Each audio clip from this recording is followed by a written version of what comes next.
Bonjour, à la une de la presse parue en ce mardi 2 avril 2019, l'on ne parle que de la prestation de serment du président Macky Sall. Commençons par le quotidien qui parle de l'investiture du président Macky Sall ce matin. Pape Omar Sakho, le président du Conseil constitutionnel, le pape de la cérémonie, titre le quotidien qui revient ainsi sur l'historique et l'essence de toute une tradition républicaine.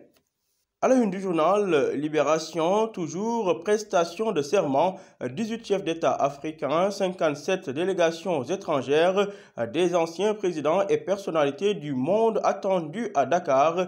Macky Sall, un triomphe sénégalais, titre Libération. Le président réélu a envoyé des cartons d'invitation même à l'opposition sénégalaise.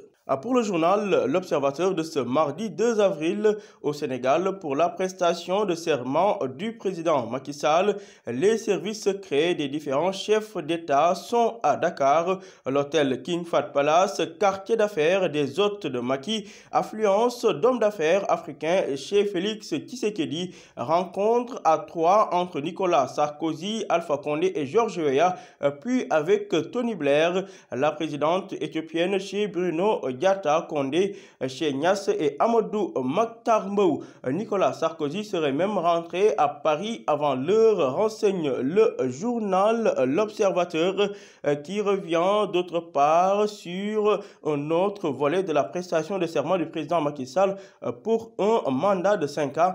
Macky Sall devant Dieu et la nation, tout sur la cérémonie prévue aujourd'hui au centre des expositions de Diamniadio, où sont attendus pas moins de 18 chefs d'État et de gouvernement déjà présents à Dakar, sans oublier les 400 éléments de la police, dont des forces spéciales qui sont mobilisées. L'Obs revient en long et en large sur cette cérémonie de prestation de serment.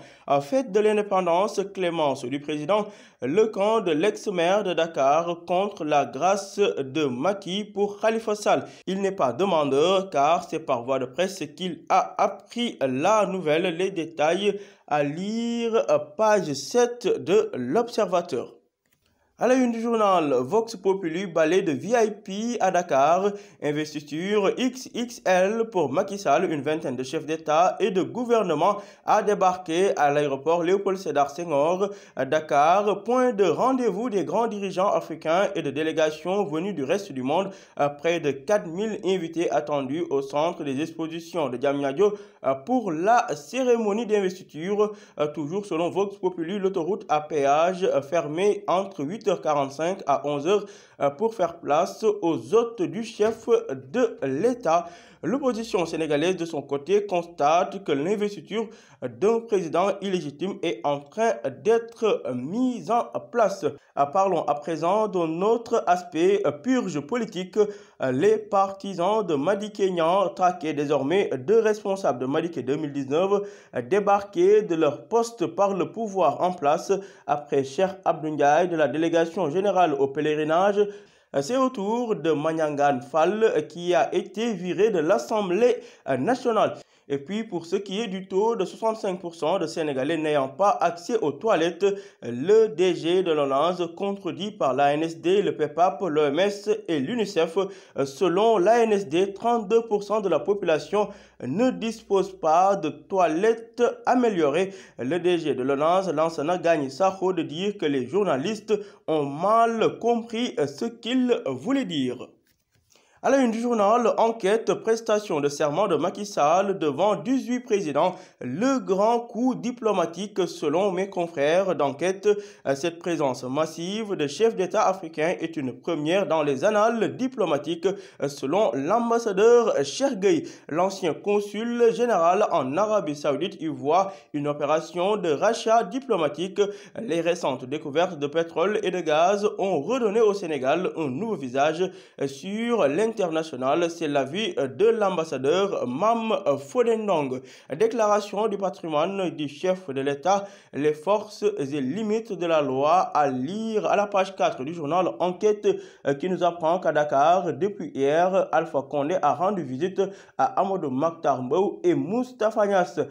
Pour ce qui est du mariage avec disparité de culte, la position de l'Église catholique est dévoilée à la page 6 du journal Enquête qui a donné la parole à Cheikh Tidiane Gadio qui déclare, je cite, l'épicentre du terrorisme déménage désormais chez nous. Terminons avec le journal Les Échos, investiture du président de la République. Macky s'engage encore devant Dieu et la nation. Une vingtaine de chefs d'État et de délégations étrangères arrivés à Dakar pour prendre part à la cérémonie. Même l'ancien président français Nicolas Sarkozy, l'auteur du tristement célèbre discours de Dakar, est venu à l'investiture. Parlons de tout à fait autre chose avec l'affaire Fresenius Medical Care épinglée pour corruption des pots de vin versés au Sénégal pour obtenir des marchés, renseignent Les Échos. Les dessous de table ont été versés à des actionnaires et à des médecins. 13 autres pays, dont 5 en Afrique de l'Ouest, sont concernés par ce scandale démasqué par la justice américaine. Fresenius verse 231 millions de dollars pour éviter des poursuites judiciaires. Et puis parlons de l'ancien candidat à la présidentielle de février dernier. Le professeur Issa Sall, ses gardes du corps, toujours en prison. Issa Sall, cela coule douce à la réserve naturelle de Fatala avec les Lions. Grave révélation sur le rappeur activiste Karim Xurum Xaq. Son épouse, entre guillemets, raconte comment il ciblait les femmes nanties pour leur soutirer de l'argent. Tout cela à lire en détail dans Les Échos. À vos journaux et bonne lecture.